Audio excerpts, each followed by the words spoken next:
Hey guys, I'm Sha. So this week I'm gonna be sharing with you guys part 2 of my week 4 vlog. And I know the background is a little bit different because I am in Jakarta right now for a songwriting camp. But if you're new here, welcome.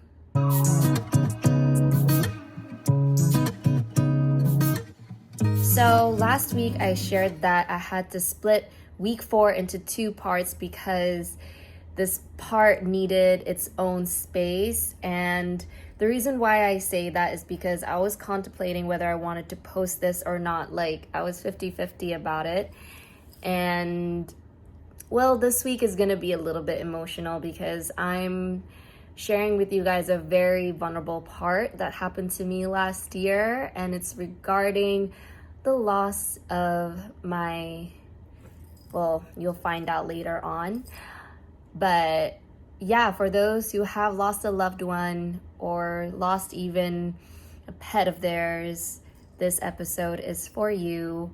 And without further ado, roll the tapes.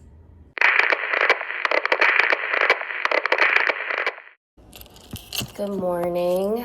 Today is the 21st of March, and we are officially on the last leg of Ramadan. So today's entry is actually not really about work related. It's more so about self, really. And I feel like most of the vlogs that I did was about what I've been up to with my mixtape project and just anything in regards to the updates about that. But this week, I would say in general, not really much is happening on that end, just because this week I was more busy with work related to influencer things, performance. Wednesday night I performed for a Patek Philippe event, and that was really lit. I was so happy to perform, and I'm very grateful for that. I feel like whenever I get into these sort of like circles, you know, they say when it comes to manifesting, you have to be open and you have to put yourself in these situations. And even as delulu as you might build it up in your head, your conscious and your subconscious doesn't know the difference between what is real and what is not. So when I go and experience these things, like going to the Patek Philippe event, my subconscious is like, oh my God, like you are capable of achieving this level of success the way most of these people in this room has. So yeah, that's that. But today what I really want to talk about is just where my relationship with God has really shaped me as a person and shaped my overall life. I know I don't come across as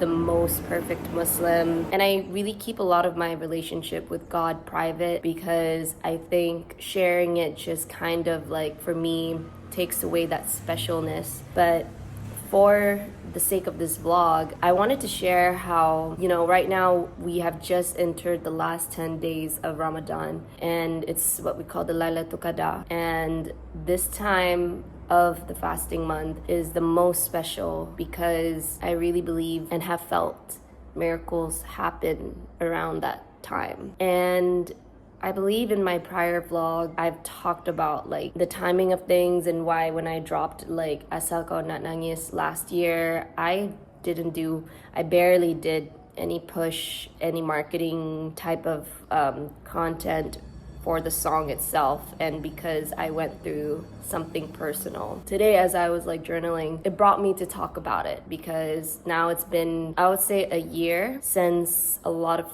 what happened last year to me, happened. So basically, Ramadan for me has always been a bit more of a close to heart type of month because regardless of which month it really falls into, it's just Ramadan itself always brings me certain memories. And mainly one of them is related to my mom. So for those who don't know, I lost my mom to cancer in 2017, and the timing of it all was during Ramadan, and she only had a few months, but of course Ramadan was the most intense because that was, perhaps is, the last month for her. It was a very difficult time. It tested a lot of my family and mine, like our faith, especially me, because I feel like my relationship with God back then was very little, in a sense that like I used to pray like 5 times a day. And I think around that time, it was a shaky relationship, because when you go through something like that with a loved one, sometimes you couldn't help but think whether God is really trying to help you or he's just giving you a real hard time. For me, it was the latter.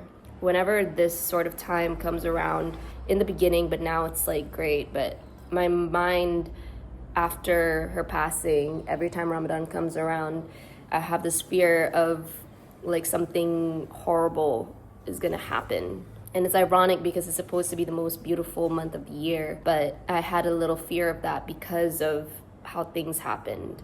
I remember when it was time for her, to basically cross over. I remember being by her hospital bed, and the azan, just came in, and it was time for everyone to break their fast. And then I was the last one in the room to break my fast. And I honestly felt like,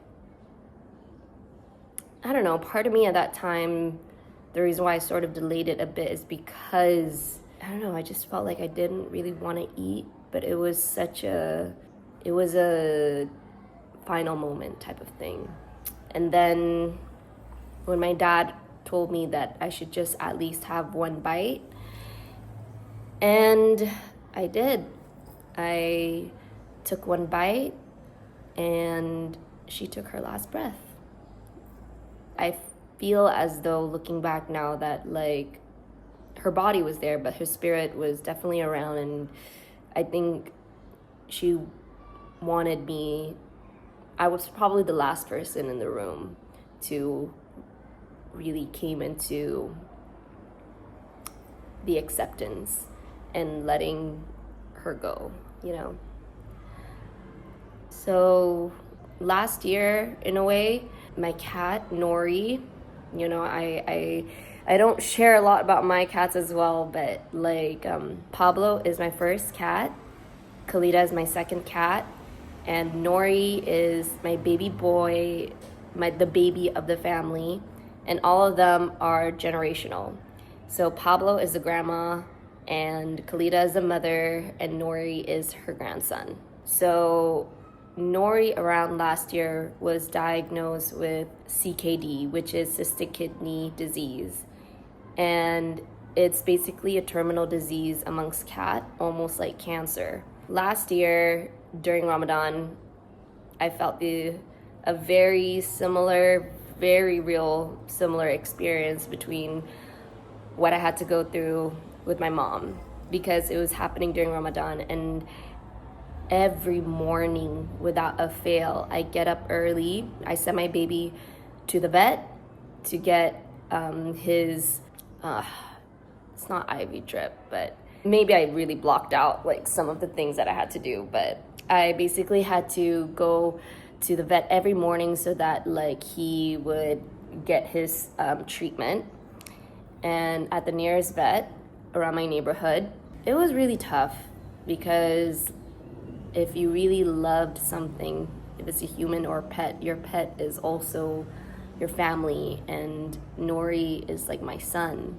My cats have been there with me since my mom's passing, and my life is around them, and their life is around me, So as a cat mom, it was such a difficult time because I had so many things to do, and I don't tell people what I'm going through because I personally felt like I had to focus, and I didn't want to really bring attention towards it. I'm just sort of a really, really private person that way. At least from what I've learned last year, like over the years, at least with my relationship with God, it has been so much more better and healthier and thing that people don't really often talk about is that like how you have your relationship with God and how you understand your religion is truly between you and God. It's not for anybody else to understand, however that looks like. So for me, last year, my relationship with God really felt like it just gave me a deeper sense of meaning and understanding for his love towards his creations and towards me specifically. If you want to know whether your prayers are answered, is when you start shifting the way you pray about things. So for me, when Nori was going through the whole process, I used to remember in the early weeks of Ramadan, I really prayed and asked God for him to help me find a way to like help Nori, to save Nori, perhaps miraculously survive, you know? Doctors told me that he only had about a week, 2 weeks, or maximum a month to survive. You know, that's not something new I haven't heard, because that's what I've heard with my mom's case as well, you know? Like you only have a certain amount of time and then, you know? So my prayers within the first few weeks have been about that, like just really praying to God that like he could save Nori and could help me throughout this process and find me resources financially to kind of just like save him. But then during the last 10 days, now I've never felt this before, and maybe I look like someone that wouldn't experience it or wouldn't have a taste of it, but I know what I felt. During the last 10 days is when I felt the closest to God, and I felt the real, true beauty and meaning of it, you know? And my prayers shifted. I started praying from asking God to help save Nori, to give me the strength to accept whatever that happens with Nori, as well as if it is his time, let me have the courage to accept, as well as let it be smooth and easy for me and for Nori. Now, coming into acceptance, I realized was God answering my first prayer, because miraculously, Nori lived about 2 months when doctors said that he would live only up to 2 weeks to 3 weeks. But he lived for 2 months. And that's when it really clicked to me that like when I came into acceptance, that is when God answered my prayers. Or else I would have been stuck in whatever feeling I had prior to that, you know? And I think with prayers in general, whatever that is, it has to come with a form of acceptance in whatever God is trying to send you or give you or bless you. However it looks, acceptance is the key part of it. And, you know, alhamdulillah, that although the timing was really bad, it was really bad, but I think the timing was just right as well. During the last week for Nori, I knew it was slowly the time. But it was the most hectic week itself, because I had RTB and I had a Maxis event that I had to perform to. I had rehearsals.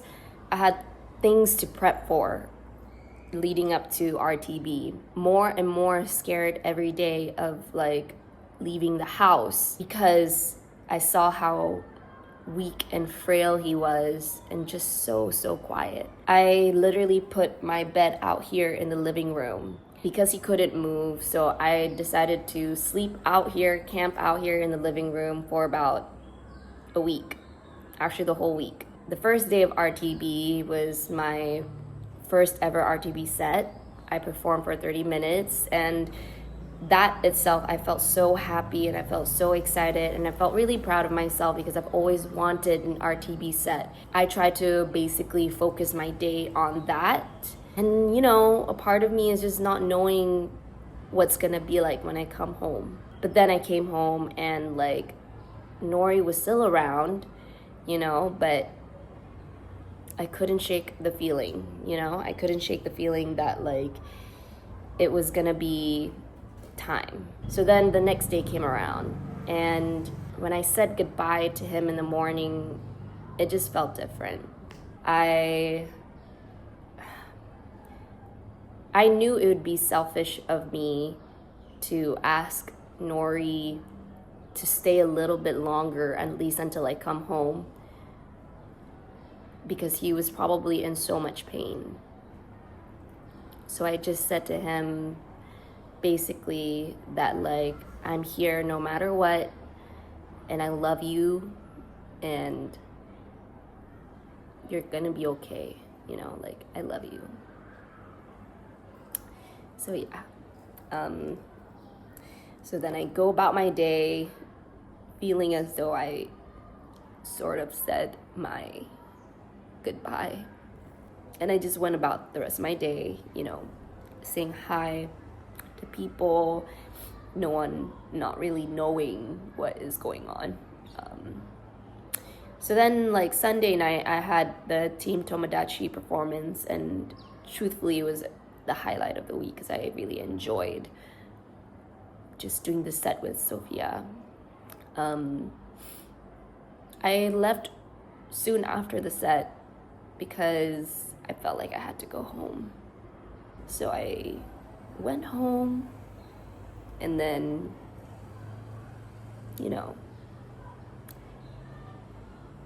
I felt as though Nori said goodbye just in time before I see him, in that condition before, so it was very difficult because you just had the highest high, and then you just come home to a lowest low.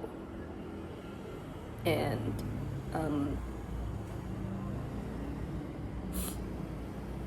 yeah, like I was super grateful, super grateful that like I got to perform at RTB, but at the same time